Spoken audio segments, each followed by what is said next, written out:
what to do. Until you can know we win.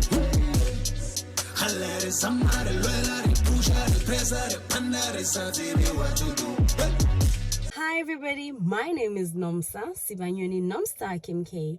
Today I'm here to meet Martin Chulo, known as Progressa Chosen. From Limpopo GAMATLALA. Progressa Chosen is an artist, an author, and a poet. Today we're going to have a sit down, find out more about his music, his life, and also his spiritual journey. And this is Street Talk.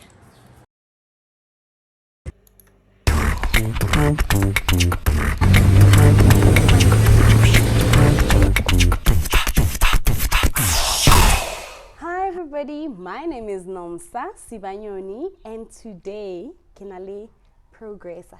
Yes, ma'am. Progressa Chosen.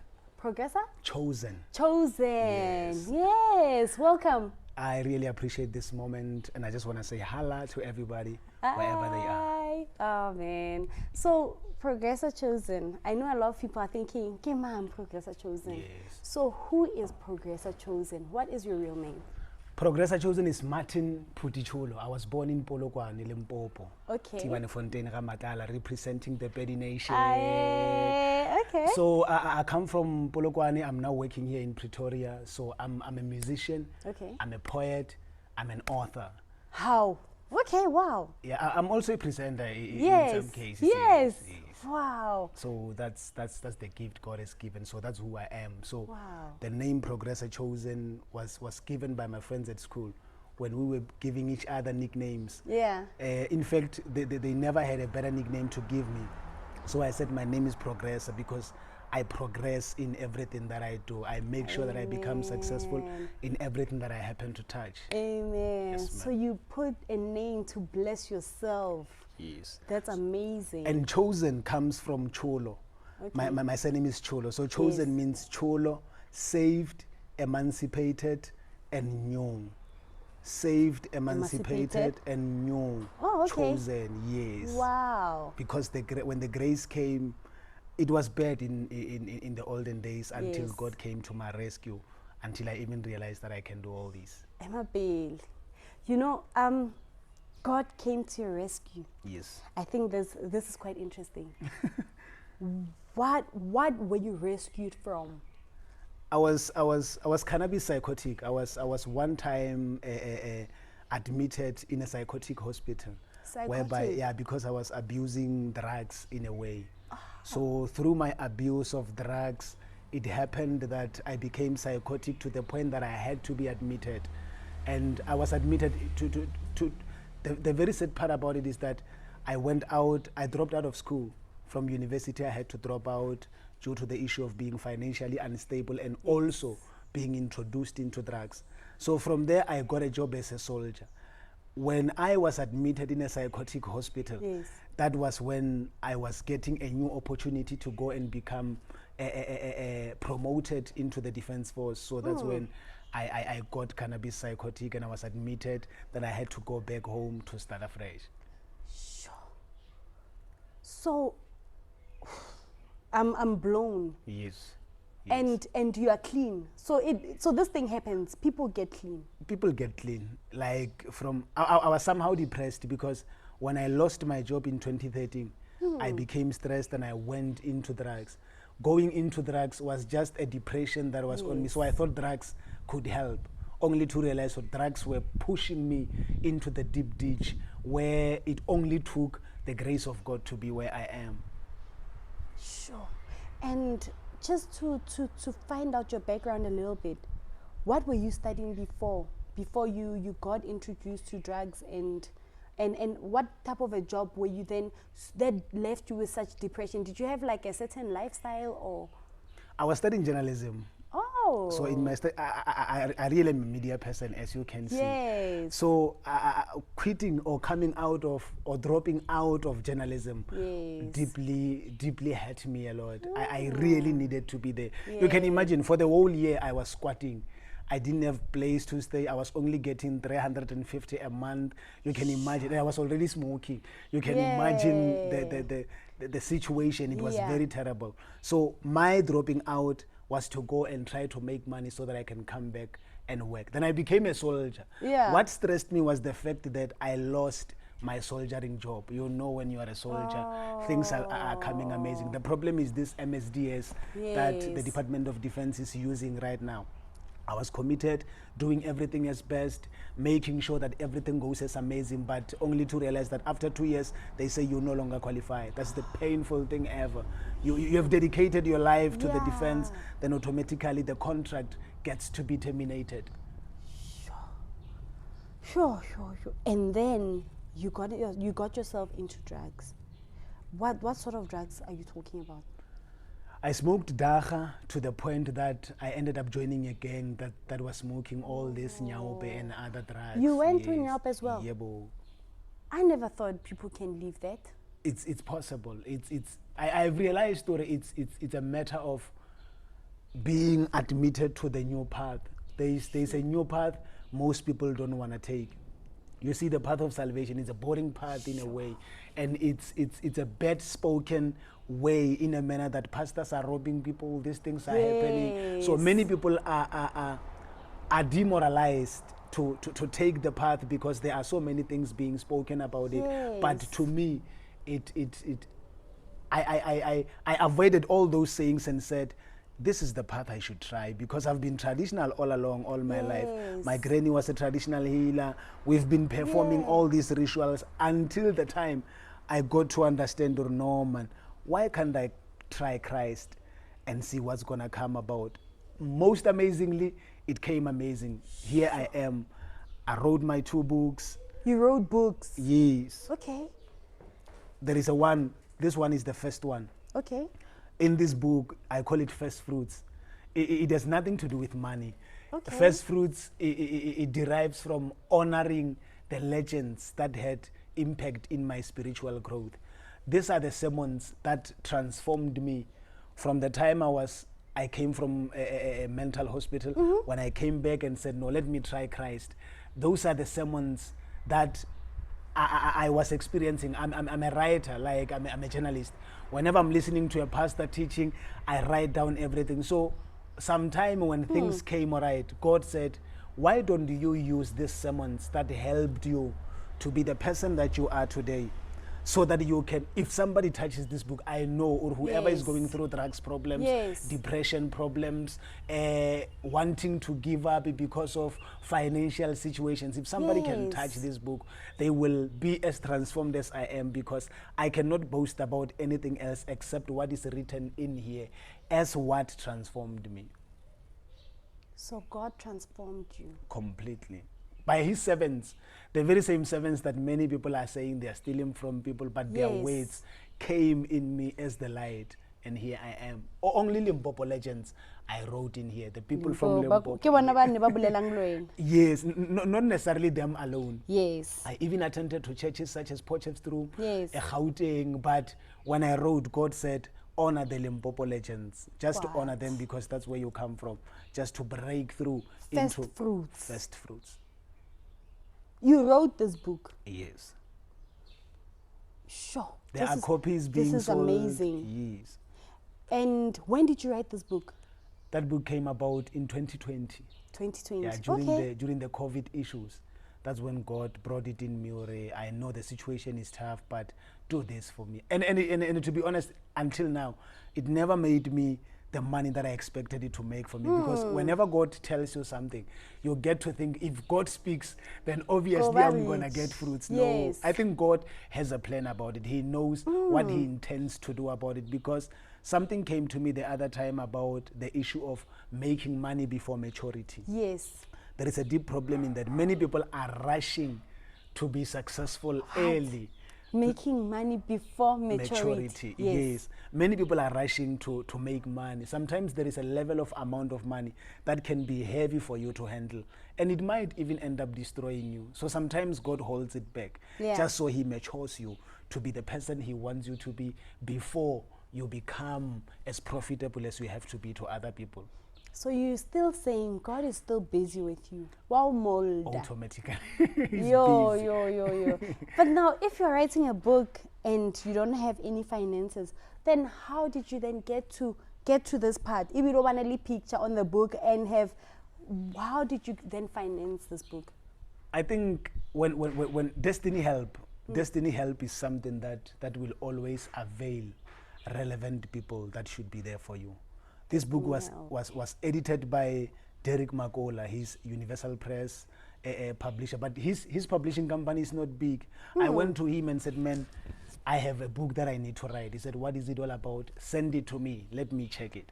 I sent it to him. He checked it. Then he said, no, man, because it's you are beginning to write this. Yes. I will just charge you less.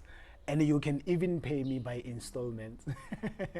That was grace. Like when God directs you. I didn't even feel, I used about 5,000 to publish this book. I was not well employed at that time. And remember, before I went to the mental hospital, I burned the house of the home. I was arrested for arson, for burning the house at home. So I had no money with me.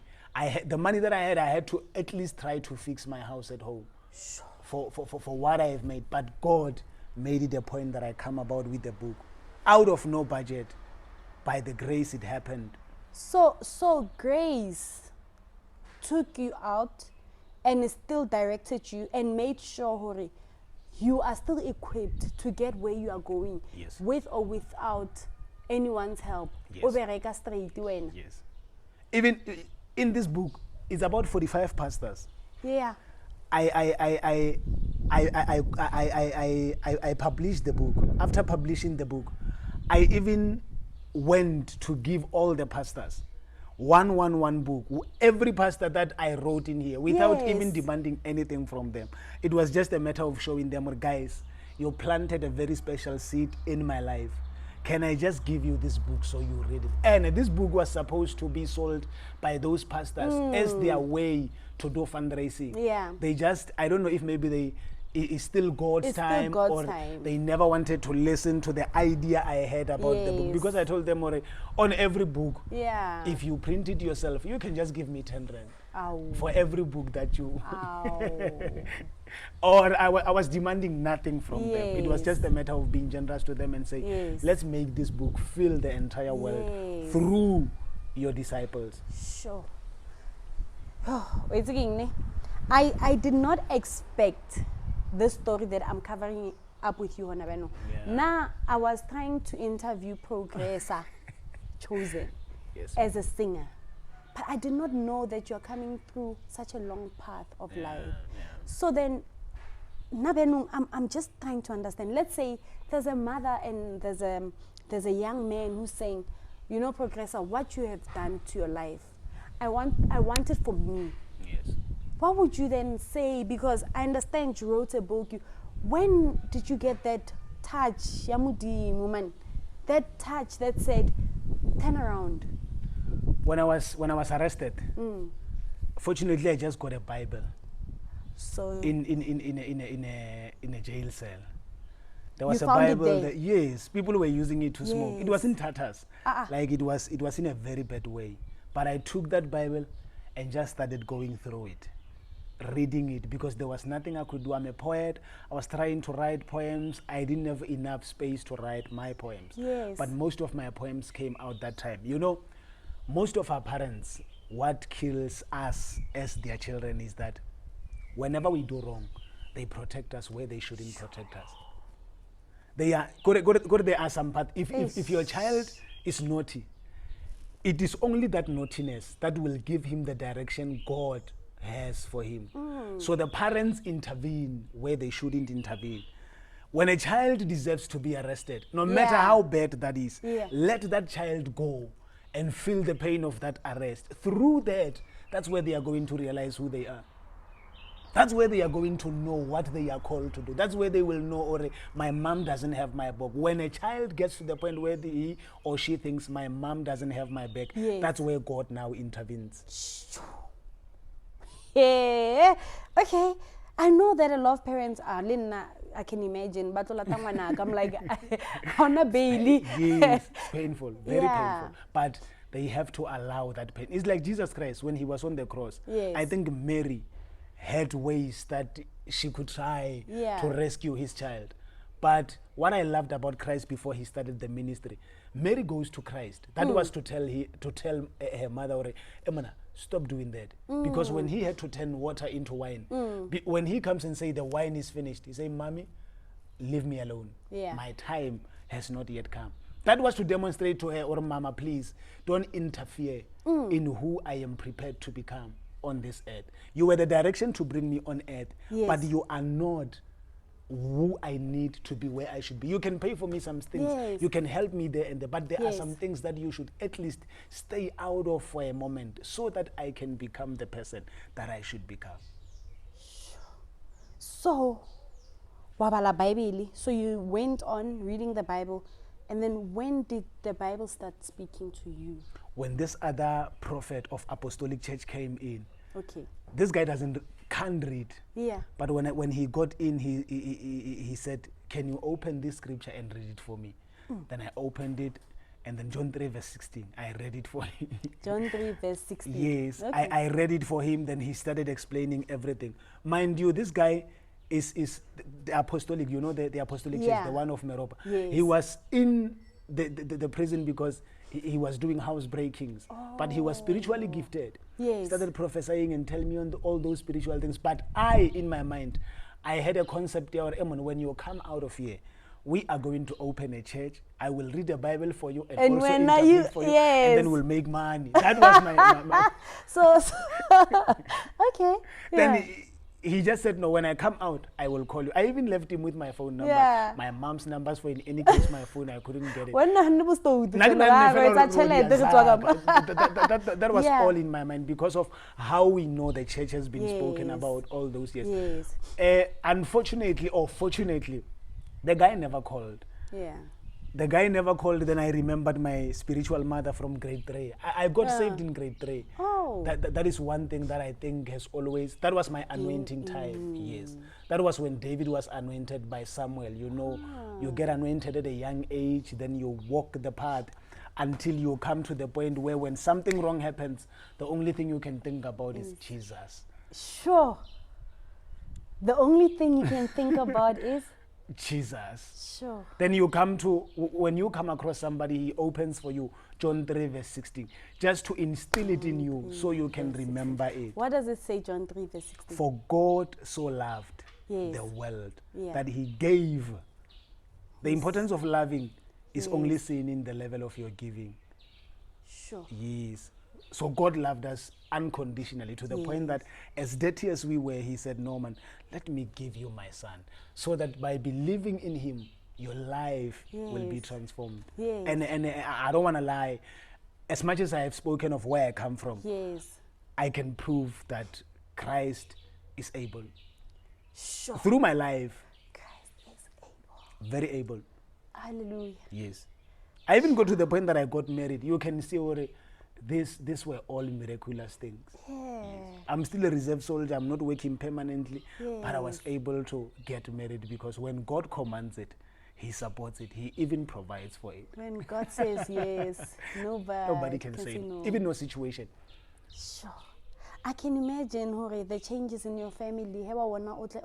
So it was wonderful maybe for your mom to Very, now see this other side of you. very. So now Progressa I now Progressa chosen because I see on the books, oh brother Martin Cholo. Yes. Ne? So your books give brother Martin Cholo. Yes. And then there's now another character, Bareke Progressa chosen. Oh, we're musician. Yes. Ebile, get the other side of how Progress Yeah. from Kosgela. Yeah. The name Progressa Eleda, because that's who I always want to. Even Begi Bija Brother Martin Chosen. Yeah. So being Brother Martin Chosen, there was a time God said there is a new transition now. I Yes. even have a YouTube and TikTok Okay. a video explaining why I'm transitioning from Brother Martin Chosen Yes. to Progressa Chosen. Okay, I see there's another book here. Yes, King, the way, the truth, and the life. yes. With exposure of lies elevation of lives. That is the most. From this book, there's going to be another series of The Way, the Truth, and the Life with a certain headline. Okay. Agree with the exposure of lives, elevation of lives. Yeah. Yes. What's this one about? This is me Okay. speaking about opinionating everything that I see in life, making people aware of the things that they are not aware of. One thing about cannabis psychotic is that when you are cannabis psychotic, you come out of the real world into something else that people take you otherwise, only not realizing that there are some things that you, as mad as they say you are, there are some things that you are seeing. There are some things that you are understanding. You know, if you can just take time to interview the crazy people, if they are interviewable, when you come across a mad someone, their sayings can at times surprise you, Mara. Where did this guy take this thing as dirty as he is? Because those people are still living. They are seeing. I was asking this other brother of mine the other day, saying, Emana, if you are mad, I mean, if you are normal, what does it actually mean compared to a person who is abnormal? Then I wanted to give him examples. Are you aware that the person that we consider mad, if this person is hungry, they see bread in the dustbin, they won't even care who's looking at them. They will just take that bread and eat it. When you are normal, in your normality, even if you know in the house there is nothing to eat, you won't have the guts to go to the dustbin to pick up the bread and then take it to your house and eat it. So between the person and you, who is living as they should? People who are mad don't even ask. When they see fruits on your tree, they don't even have time to ask you for this. But normal people have a tendency of saying, I can't take it without asking. So I asked him, well, how do you differentiate normality and abnormality? In the way you differentiate it, which one is good and which one is bad? Sure. So you're saying people who are taking, let's say, who are smoking weed, because now I've seen, they always believe about deep.